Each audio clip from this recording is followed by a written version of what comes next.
Yes, if you're expecting to see the usual yellow, pretty face that tells you, excellent afternoon and welcome to Real Talk with Kike, then this afternoon we haven't deviated from the norm. It's still an excellent afternoon and we're still on Real Talk with Kike. But my name is Omotunde Adebowale David. I could never do this on my own, trust me. Until you sit on this chair, you don't know how, it throws you off to be the lead anchor. Kika will miss you and you do an excellent job at this. I don't want it. So come back and do your job. Of course, I would not be here all by myself. I have my sister co-host with me, the beautiful, ageless Efo. I almost said her. Hello. It's so good to see you, Lolo One. Thank you very much. You're welcome to our program today. So I'm sure you're going to have a bumper time with us, so stay hooked on your TV sets and let's do it together. All right, this Tuesday afternoon, as usual, we'll be having our discussions around recent happenings in Nigeria and contemporary issues in our dear country, Nigeria. Before we delve into the major stories that we have today, let us see what Nigeria has from history today. August 10, 2007, exactly 14 years ago, in Port Harcourt, River State, gunmen briefly kidnapped 3 foreign oil workers in southern Nigeria, a day after an American oil worker was killed in the same city. The foreigners were released early Friday, a day after they were snatched from a bus as they headed to work in oil hub of Port Harcourt, said Regional Police Commander Samuel Adetoye. The oil workers, including one Italian, work for a subsidiary of the Italian energy giant ENI SPA. The nationalities of the other 2 were not immediately known. Honestly, when I saw today in history, I actually initially was thinking, what would we want to remember about such a day? But in Nigeria, a lot of crises have hit people in the Niger Delta region for a long time. Sure. And the oil that we have been banking on for years have become something that's like poison to us now. I remember when this thing, like 14 years ago now, a lot of oil companies have been pulling out of Nigeria since all these negative things started happening. Imagine an oil worker was killed around that time and a lot of expatriates were being kidnapped almost on a daily basis in the Niger Delta at that time. So it's a very it's not a really interesting thing to remember, as historically for me. The important thing is history recorded it. So what can we do about history? We only just do a playback and we say, thank God, somewhat the narrative is changing now, because before it was mainly the oil workers that were being, the expatriates that were being kidnapped. But now the narrative has changed. It's graduating. Oh yes. It's taking a different dimension now. And kidnapping is rife in the entire country. It's everywhere, Sometimes I wonder, how did we get here? How did we? Honestly, it's a question that we might not be able to answer for a very long time to come, because how we got here is still a mystery to me. Yes. Then they were kidnapping expatriates at that time. But right now, it's just like what's happening in South Africa. Before, it was apartheid. They were fighting apartheid and they were saying, they're being colonized. They wanted to be on their own. Nice. But now they turned against their own people. Their own people. Xenophobia is now the order of the day. And you're wondering, how did they get here? Yeah. I guess that's the question we'll have to be answering in years to come. Now we're about to delve into the trending stories that we'll be discussing on the show today. The very first story, the agitation for the creation of more states in the country is about to enter a new phase, and this follows the recommendation by the Senate Committee on Constitution Review that, however, the Senate Committee on Constitution Review indeed has received several proposals proposing for creation of new states, contrary to the report of the Senate Committee on the Constitution Review recommendation for the creation of additional 20 new states in the country. Senator Ajibola Bashiru, the spokesperson for the Senate, has also said that the lawmakers have not made such a recommendation. What's your take when you heard all this agitation about creating 20 more states? What were you thinking? What are Lola, your it might thoughts on it? interest you to know that the Senate committee has come out to debunk that story. Yes, they said it was taken out of context. You know, because, I mean, search me. What are we creating new states for? What would we be creating new states for? Exactly. The ones that have been created already, how viable are they? These are states who their governors go cap in hand to Abuja every other month, you know, to go collect from the center. So, on what basis? I mean, who in the world was thinking about that? How did they sleep out that they were even thinking about that to start with? Do you understand? How do you create 20 more states? Then after creating 20 more states, there'll be more agitations. Then, in fact, every local government will eventually become a state, more like knowing the peculiar country that we live in and our peculiar politics. You know? So, I mean, when I first heard it, I said, this must be a joke. I said, it must be a joke. Oh, yeah. Like, I'm wondering. Yes. I had to ask myself, did our land space increase? So, out of the states that we have already, yes, how many of them are viable? You know, recently I was talking with a friend. He said, aside from Lagos, Port Harcourt, Abuja, they're just about the only states that work. That you would say like they're economic hubs. Yes. Where do we want to break from? Is it Ogun State? How big is it? Our resources are already shared amongst the 36 states that we have presently, and it seems not to be enough. So now we'll fragment it further. Make it a bit 36 with another 20 states. That will be. That's about 56 states. We want to become America overnight. No. If America. Yes. Do you know how big New York is? It's bigger than Nigeria. They can pull out like 5 states from New York alone. I'm just wondering, are they doing this for their own pockets? Because if we're talking about new states, that means we're going to have 20 additional governors. 20. Everything is just going to fragment into those places. Local governments will be recreated. So many other things will get into the mix. And I'm wondering, is this for the good of the people? No, or just for some people that just like to cause, chaos? Let's look at it this way, the comic side of it. Yeah. It was just a joke. A joke. It better be a joke. And sometimes joke. I'm wondering what they're doing in the Senate. There is so many things that we need to put our face. We need to put laws against. We are not facing that. We're beginning to talk about fragmenting our state some more. And you'll be wondering that who even started the rumor in the first place? I didn't know what I know about Nigeria. We're going to hear it's a rumor now. Yes. And in a couple of weeks, we're going to hear that, okay, there's actually something like that, but that's not what it meant. And Lord, trust me, it will not happen. I hope not. Underlined. It will not happen in our dear country, Nigeria. What are we creating states for? Who are you going to govern in those states? Are we going to have like maybe every state now will have like maybe, let's say 5,000 people? Currently, we have states who the state governors, some of them have aides close to 1,000 and over. The cost of governance will keep increasing, and these our resources is dwindling every day. That's why I asked that, are they doing this for the people? Because I don't even understand what we would be gaining from creating additional states. Our infrastructure is already at zero level. Oh my God. 0 level. We're struggling to attain what we should be. But we haven't even gotten to that point, and we want to create more states. 20 more governors. Who knows? Maybe they should allow it. Therefore, we might have the privilege of, being first ladies of some of the newly created productive people. Created states. We're talking about Nigerians who are hungry every day. Nigerians are going through too much.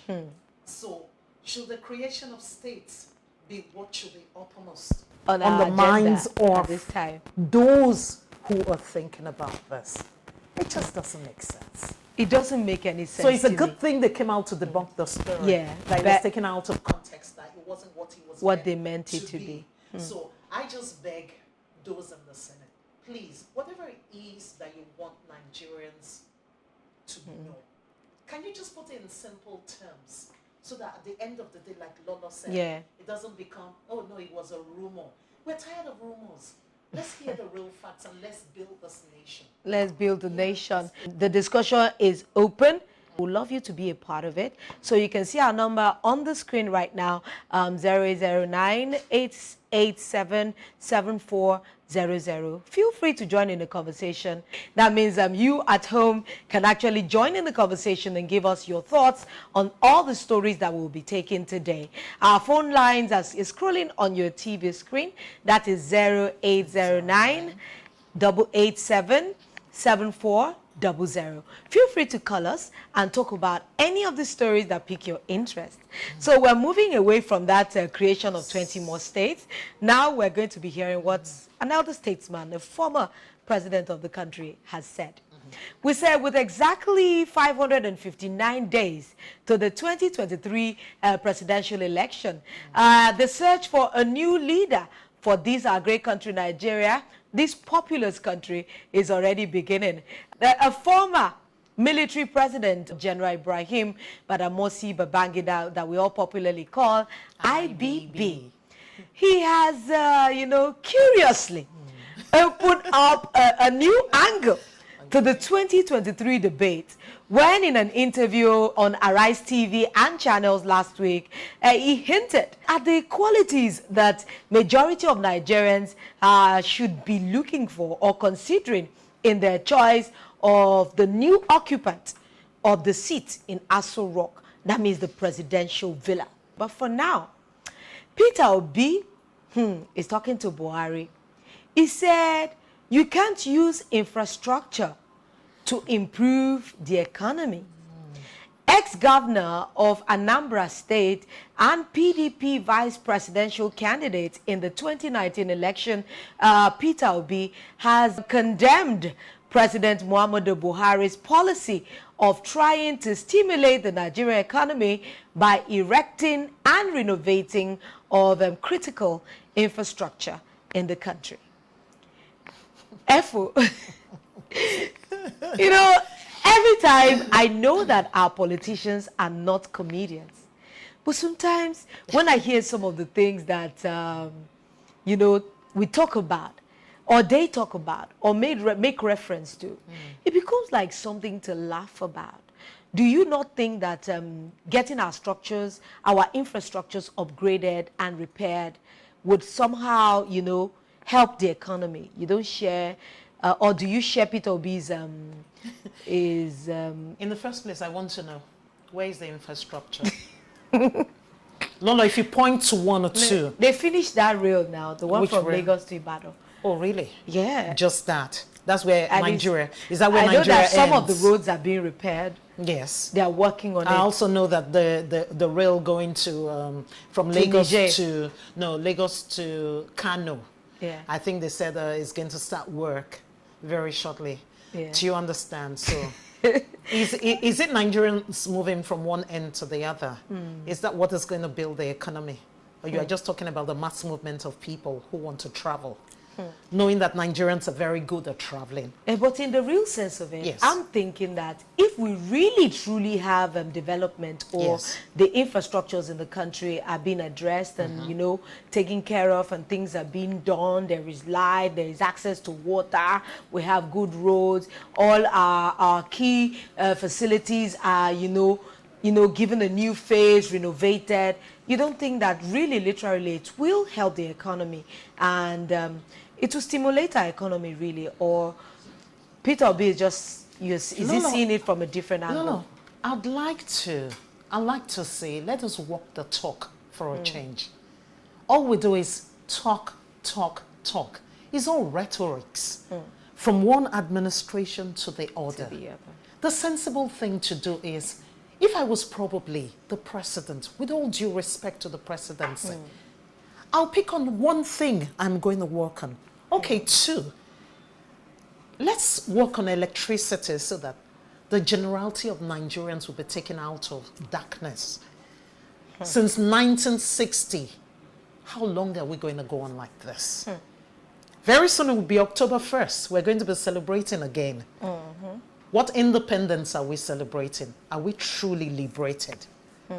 are we truly liberated? You know, when we talk about Nigeria and Yes. liberation Yes. and the things that we put our minds to, I'm just wondering, because actually, what would we say are the key infrastructures that are being put in place? Yes. Every time I address my mind to, I remember the time that Obasanjo was the president.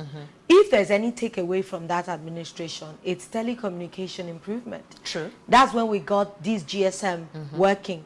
But that same administration spends billions and billions of naira to improve our electricity. And we didn't see anything.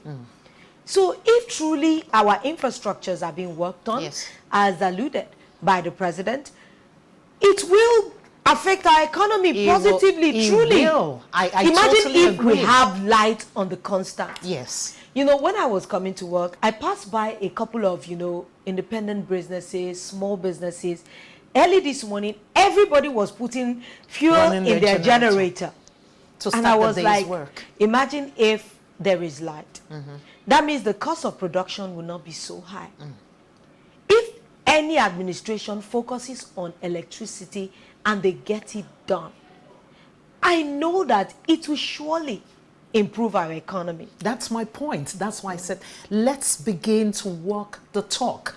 So pick one area. Your administration, you gave us a 7-point agenda. Please, out of the 7 points, which of them have we seen really work? You know, when I was much younger, do you know that we used to have this Vision 2020? Oh, 2020. And I would like, was in the late before we entered the millennium. Yeah. I used to like look forward to that year 2020, like, oh, when that year 2020 comes, everything in Nigeria is going to be all right. Now we have moved it to Vision 2023. We keep pushing that vision, that agenda, we keep pushing it forward. But you know, in Nigeria, our leaders are so quick to judge themselves that I'm wondering that even the person that is, you know, accusing the other, if we check your own time, your own administration, the time that you were governor, what can we really point out that you did that stands out, maybe for the people of Anambra State? I stand to be corrected, but, you know, at least before you criticize, you have to have a legacy that you're looking at and say, all the things you're doing is not working. In my time, these and these and these are the things that I did that a lot of people can, you know, put their fingers to and say, oh, he was such an excellent governor. But we're so quick to judge our president, even though I know that there's so much that our president can still do and should still be doing. But when it comes to infrastructure, I don't know if this administration has done excellently on that one. We have Gideon from Abuja. We can hear you, Gideon. Good afternoon. What are your thoughts? Please speak up, Gideon. Yeah, just back to regard to the creation of the state as well as infrastructure. My contribution is very short. In terms of infrastructure, I think our leaders are doing us a very large amount of wrong, a disservice. So, firstly, we use infrastructure to just get people off what they are doing in terms of welfare. Their agenda is to just not put people in the right position or help them in. For example, the medical association, the National Association of Resident Doctors are on strike. Nothing is being done to their file. They are being owed arrears. They are not being treated well, even for saving lives. They are concentrating on infrastructure. Nigerians are not going to do infrastructure. We are not going to eat bridges or roads. All these things. To focus on welfare is very important. Secondly, on my contribution as regards the question of your line is so problematic. I wish it was crisp and clear and we can really, you know, hear your thoughts. Yeah. But I know he mentioned that our leaders, part of his own is that they don't put the right people in the right places. You know, it's put in square pegs and square round holes or something. A lot of Nigerians are disillusioned. Oh, yes. You know, when they talk, half of the time you can hear their pain. Because we are the ones that live in the country. And in how many years you can say nothing has improved? He touched on the subject of hospitals and the striking doctors, which was supposed to be the next story that we'll be taking. And nothing is being done about it. All I hear is we criticize each other every day. And I wish criticism was building a nation. But I doubt if criticism can break and can actually build a nation. It will just keep showing us all our lapses. And our lapses is getting more enormous every day. You know, we're not even supposed to talk about it, but I know that off my ear, I was looking at Nigeria and our state with Dubai.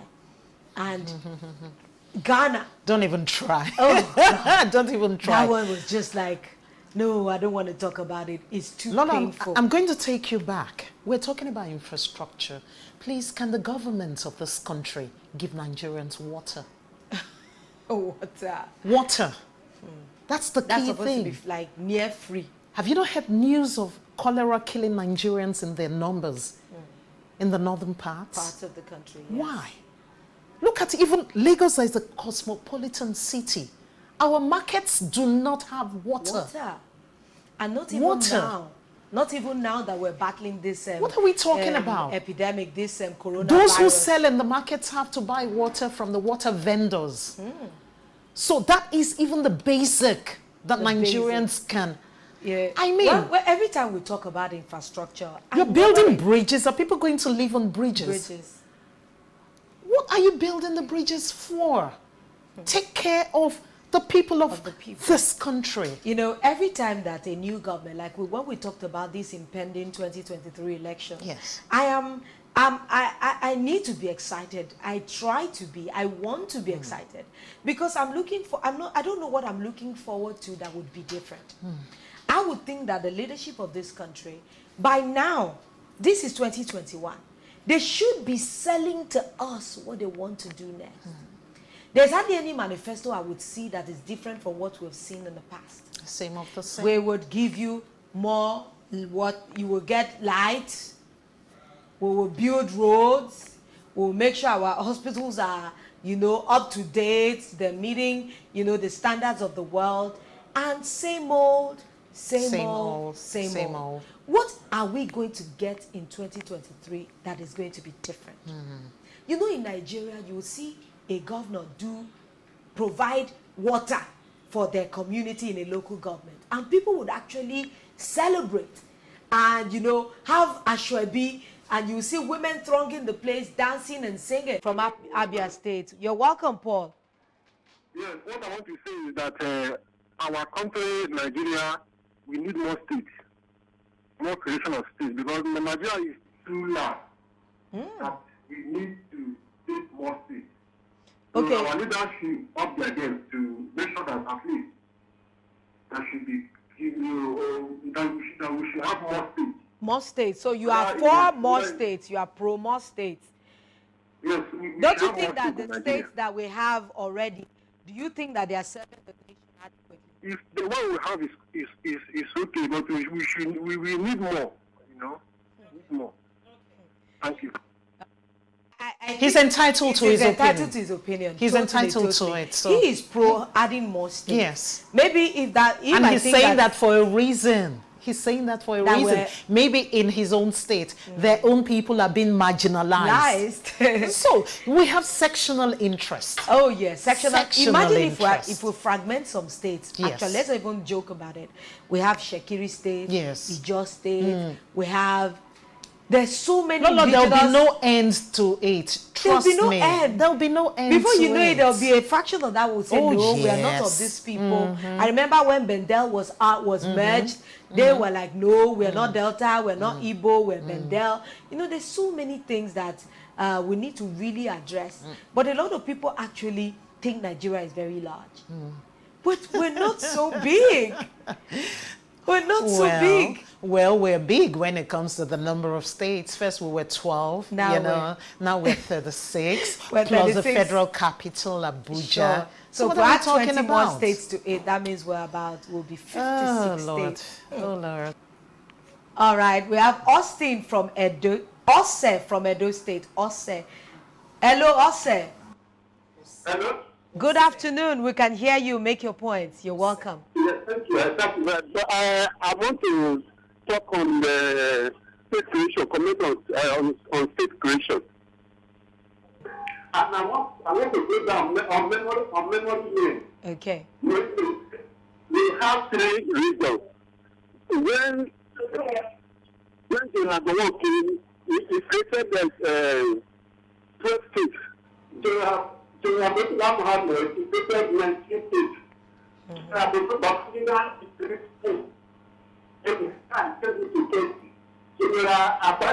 increasing to 26.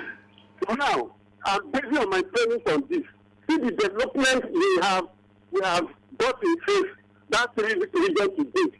If we have left that this into 3 regions, you see that we have gone backwards. But now see mass development, mass employment, and they are now proposing they are proposing 20 states.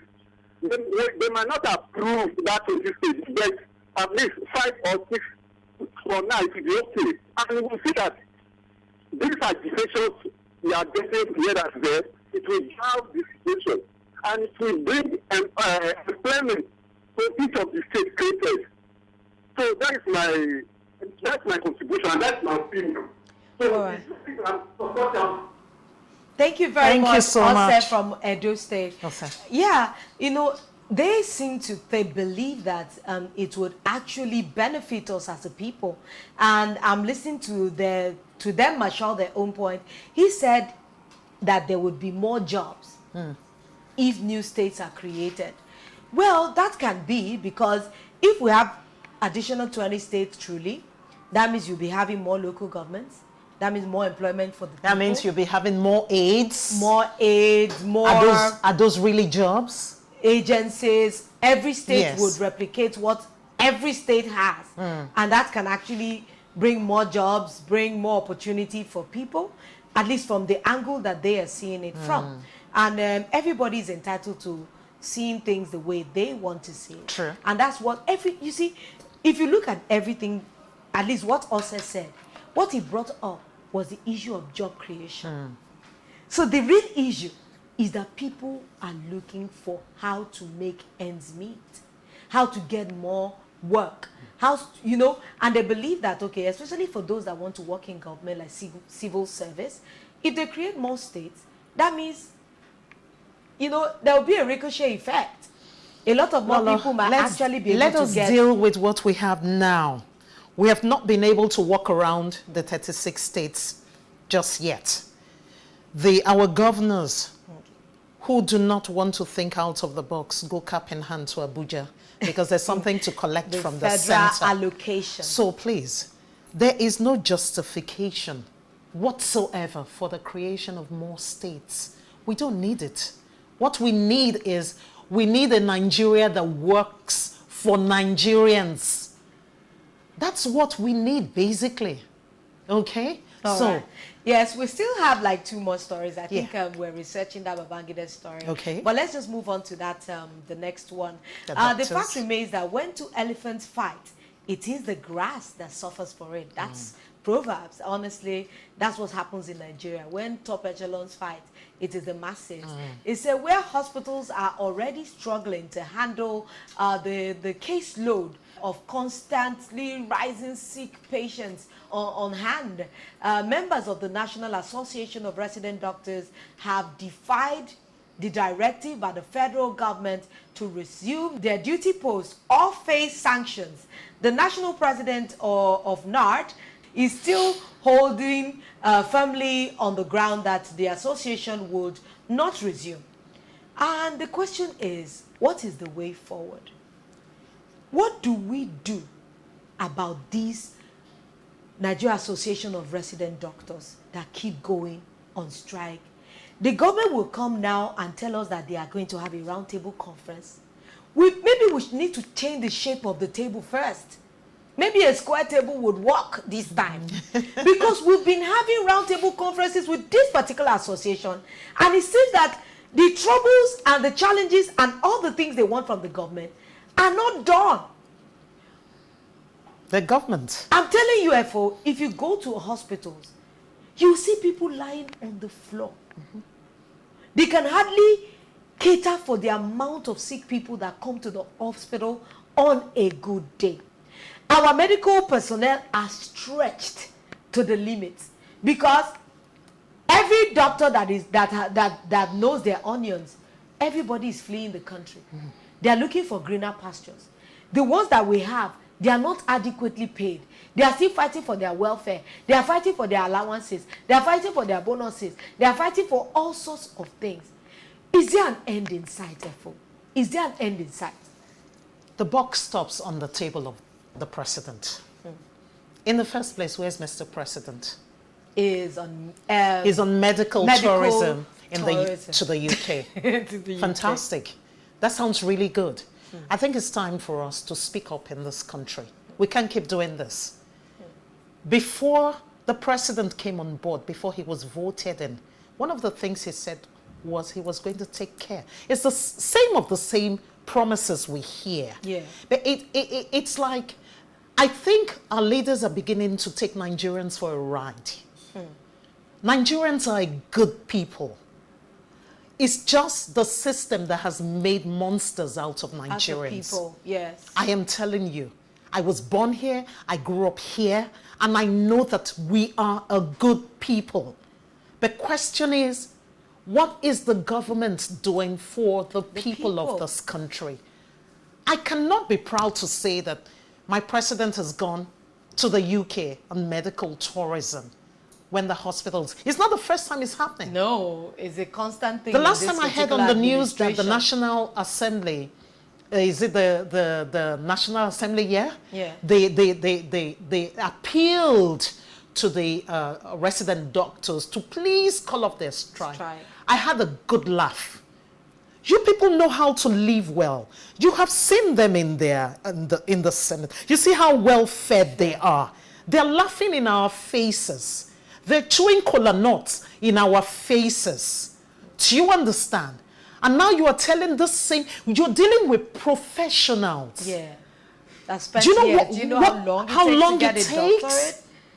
You know, and they come out now, all you do is appeal to them. What are you appealing to them for? When we say appeal to them, I'm confused. I'm like, every time I've seen strike, you're telling them to go back to work. The issue at hand. We keep going back on strike. Yes. Going back on strike. People are losing people every day because the doctors are not working. Very true. And this particular parastatal is something that we cannot even take with kid gloves because it involves people's lives. Our leaders don't use our hospitals. So that's why they are not bothered. When our president goes abroad to get his medical attention. Who does that? And our hospitals are in shambles. You are wondering, when are we going to have, and what they are fighting for is not just their own personal welfare, even infrastructure in our hospitals. Yes. There's no light to get MRIs done, to use their radiography machine. So many things is going wrong. And I just think to the doctors that when they come now and they call for this next roundtable conference, let's talk about this, please go back to work. I think they need to stand their ground. Hold on, let me humor you. Let's hold your thoughts on that. Okay. We have James from Plateau State. James, you're welcome on the show. Please make your comment. Hello, James. Good afternoon. Yeah, good afternoon. Good afternoon, sir. Go ahead. I want to make some recommendations. 2026 is a policy. And I will recommend that our leaders look back into the past and go back to the three-region system. Because the more states we create, it makes those at the center of Abuja very powerful. And also, another thing I would like to suggest is Nigeria should start running a performance economy. Every region should get the support according to what they produce. That's my contribution. Thank you. Thank you very much. I had to write that down because you said performance economy. Yes. That means, imagine if every state is judged by how well you do. Yes. That's how you get more allocation. Exactly. But, of course, they're going to start to accuse the government of favoritism. Some states are getting more. A state like Lagos State is such an industrial hub that Everything happens in here. Just like Port Harcourt. I was telling a friend of mine, I said, Efo, let's just think about it that. Okay. Imagine if 30 of our 36 states are as viable as Lagos, Abuja, Port Harcourt. Imagine what it would do for our economy. That would be uhuru for us. That means everybody don't have to come to Lagos. Everybody can stay in their states and still make it work. Make it work. But everybody is running to these states that are economically viable. That means the resources of that state are stretched to the limits. And it affects everything. From housing, the more people are in the state. Do you know how many people are homeless in Lagos? Oh my God. Do you know how they troop into Lagos every day? On a daily basis, because they believe that the money you pick on the streets in Lagos, and they don't know life in Lagos is tough. It really is tough. Do you understand? If our governors, let's take our attention away from the presidency. Let's talk about the governors. What are you doing for the people of your different states? What are you doing? We talk. It's time to act. People are dying every day. People are dying. The ones that are there that are doing something that we can see, hold on to, like the likes of Lagos, it's very easy to say they've got the money. No. It takes good leadership to be able to take, carry along the residents. Yes, carry everybody along. We shouldn't be where we are today. Our country is like a beautiful story that we have retold so many times. And nothing about the story has changed. Even what in folklore, the more you tell stories, sometimes the elements of the story can actually change. But it seems not to be the way for us in Nigeria. But let's just quickly, walk our way through this former military president, General Ibrahim Babangida's, what he commented. He has spoken about the state of the nation, amidst preparations for the upcoming presidential elections in 2023. He hinted of a few unnamed individuals whom he said were in their 60s. Do you think that if someone in their 60s right now have the capacity, to lead this nation, is it about the age? Or do you think anybody younger than that might not be able to, give us effective leadership? Okay. I think basically it has nothing to do with age. To an extent, we could say yes, age will have a kind of play in what we're talking about. But first things first, what do you have to bring to the table? He knows these individuals, then name them. Name them and let us see if they're the kind of people that we can say, yes, we can queue behind you and say, yes, you can get the job done. Do you understand? Yeah. Let him name them. They cannot be nameless. They can't be. But he also opined that he said that the people of the country no longer believe, in the future of their own country. And can you blame them? No. Because if we look at the antecedent, nothing has changed. Things are getting worse every day. And I found out that when they're no longer in leadership, they seem to have better ideas. Yes, very true. So what happened when they were governing the country? That's our narrative. The foundation. The moment you're there, you shut the people out. The foundation is what we're talking about. Yes. When they were president, maybe if the foundation that we were building for now was better, maybe the decadence and the moral laxity that we experience now will not be. But everybody that is no longer president would have, a better thing to say, okay, that this is what they think that Nigeria should do. But what do we do to even, recalibrate the people to begin to believe again in the future of the country? Love for country. Love for country. No, love for country from our leaders. Let them set the example first. Let them set the example. The late Nelson Mandela, he loved his country. He went to prison for his country. He worked for his country's independence. At the expense of his own life. At the expense of his own life. God was gracious to him. He led the country. He was only there for 1 term. And he gave up leadership, handed over to the next person. No. He was sick in his country. He was treated in his country. He died in his country. Wow. That is a statesman for me. Who amongst our leaders can you actually say can Because die for this do country? they have the love of the people of this country? The love at of heart? country. His love of country. And you know, he accused the leadership of Nigeria that, you know, that they are the ones creating and destroying the country Yes. at the same time. Yes. It's There's so, this it's professor so who said obvious. it once. He said, if Nigeria can get it right, then the whole of Africa is sorted. But if our leaders, if a General Babangida that knows and is telling us Yes. that the leadership are the ones creating and destroying the country for themselves, that is why we are in this trouble. Yes. That socio-economically we are nowhere. The challenges of this country are mounting by the day. Everybody is of this jackpot mentality that they need to leave this country because of all the challenges. So as an elder statesman, the leadership that are there now are his peers. So why are they not Talking to talking themselves. to them to do better They always for hold the meetings. nation? They hold meetings. So but you never what know is the outcome of the meetings. You never What know. is the outcome? Because so if talk, you're meeting, talk. So what do we do? that's still you know, a The question answer, that my friend, is blowing in the wind. is blowing in the wind. It's blowing I in the doubt if we wind. can ever. We will get there. Trust me, we will get there. I look forward to that time in this country My that we can trust is speak in the of these one things. who created this country and called us a geographical space. We will get there if we eschewed, what's it called? Selfishness, Yes. wickedness. If you love your people, you want what is right for them. Wow. So many stories. We've treated like 4 stories today, and everything is just about our country, Nigeria.